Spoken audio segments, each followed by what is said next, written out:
मग सावली, आता पुढचे प्लॅन्स काय आहेत? अजून तसा प्लॅन करायला वेळ नाही मिळालाय, कारण सध्या माझ्या आयुष्यात खूप अनपेक्षित गोष्टी घडल्या आहेत.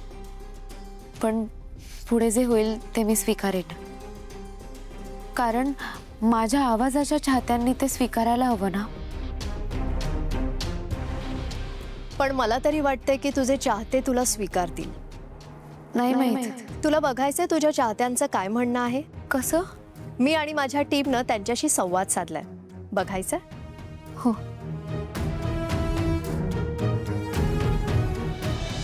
आवाज सावलीचा आहे ते ठीक आहे, पण आम्ही ताराच्या चेहऱ्याला खूप मिस करणार. आणि आता जेव्हा जेव्हा आम्ही तो आवाज ऐकू ना, तेव्हा तेव्हा आमच्या डोळ्यासमोर ताराचाच चेहरा येणार.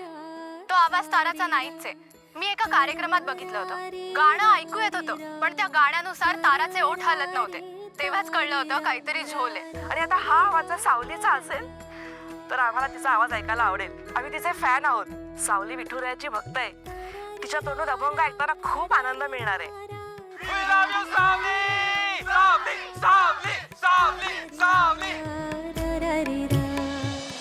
सावली, मग आता लोकांनी तुला स्वीकारलंय आणि तुझं नवं आयुष्य सुरू झालंय. खरं तर हे माझ्या एकटीचं आयुष्य नाहीये.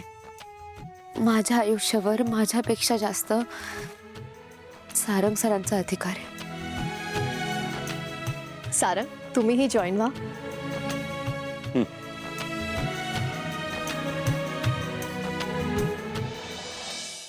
सारंग, आज प्रत्येक बायकोला वाटतं की त्यांच्या नवऱ्यानंही तुमच्यासारखीच साथ त्यांना द्यावी.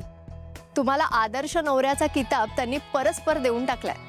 खरं तर सावलीसारखी आदर्श बायको असल्यावर जगातल्या प्रत्येक पुरुषाला दडपण हे येईलच. मला पण दडपण आलंय आदर्श नवरा बनायचं. पण सावलीवर म्हणजे सावलीचा अभिमान वाटतो मला. फक्त सावलीला मला एवढं सांगायचं आहे सगळ्यांसमोरच की सावलीने जे काय घडलंय ते सगळं विसरावं आणि पुढे जावं. आता आकाश मोकळं आहे तिच्यासाठी.